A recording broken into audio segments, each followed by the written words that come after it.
गरेर देश बन्दैन, बिल्कुल बन्दैन।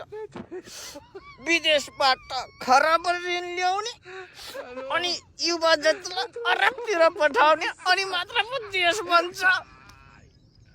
विदेशबाट अरबका अरब ऋण ल्याउने, परदेश पाल्ने, कार्यकर्ता पाल्ने, बिना कामका 1 रुपियाँ आम्दानी नहुने प्रोजेक्टहरू निर्माण गर्ने, संरचना बनाउने, त्यही संरचना बनाउने बेला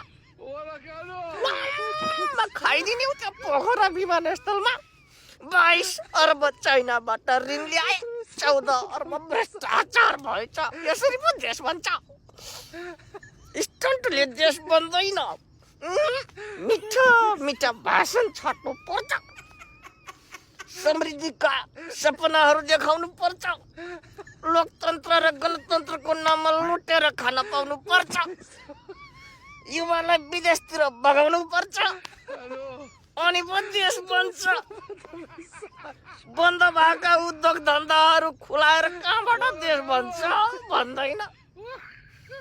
भ्यू टावरहरू भक्कभक देशैभरि ठड्याउनु पर्छ। ती बिना कामका भ्यू टावर, त्यसको वरिपरि दुबो पलाछ, घाँस पलाछ। त्यो घाँसहरू किसानलाई बेचेर आम्दानीको आय स्रोत बढाउनु पर्छ। घाँसबाट मजबुत बनाउनु पर्छ आर्थिक स्थिति। झापाको दमक भ्यू टावरमा घाँस पलाछ, मुसाले अन्डा भित्र पारेको छ। अब ती अन्डाहरू प्रत्येक पसलमा बिक्री गर्नुपर्छ। देशको आर्थिक अवस्था एकदम मजबुत हुन्छ। स्टन्टले कहाँबाट देश बन्छ? बालेन शाह, गोपी हमाल अनि हर्क साम्पाङ जस्ता यी होनहार विकासवादी युवाहरूलाई पन्छाउनु पर्छ। कुलमान घिसिङ जस्ता भिजनरी भएका मान्छेहरूलाई साइड लगाउनु पर्छ अनि पो देश भन्छ। स्टन्ट गरेर कहाँबाट देश भन्छ? स्टन्ट गरेर देश बन्दैन। मिठा मिठा बगमबुसे भाषण छाड्नु पर्छ। जनताहरूलाई समृद्धिको आशा देखाउनु पर्छ। यस्तो भयो, जनताको छोरो प्रधानमन्त्री हुन पाउँछ भन्ने हावादारी गफ गर्ने। उहाँ एयरपोर्टमा दिनमा 15-16 हजार जना युवा बजेर विदेशतिर जान्छन्। स्टन्टले देश बन्दैन।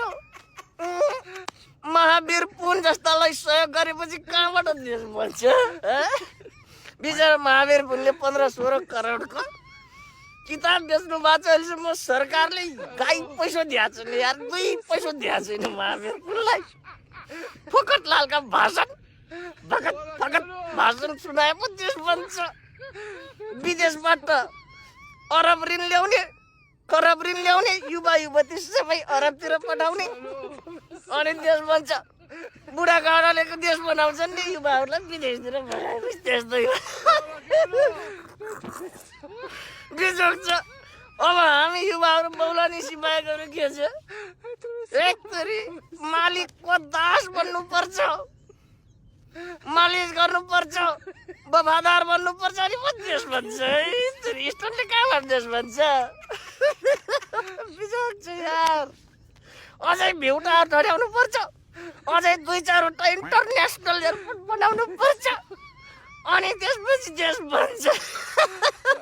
भइरहेको एयरपोर्टै बन्द हुन लागिसक्यो। पोखरामा चालु छैन, योभन्दा म के भन्नु? म बोल्दैन, हजुर बोल्दैन।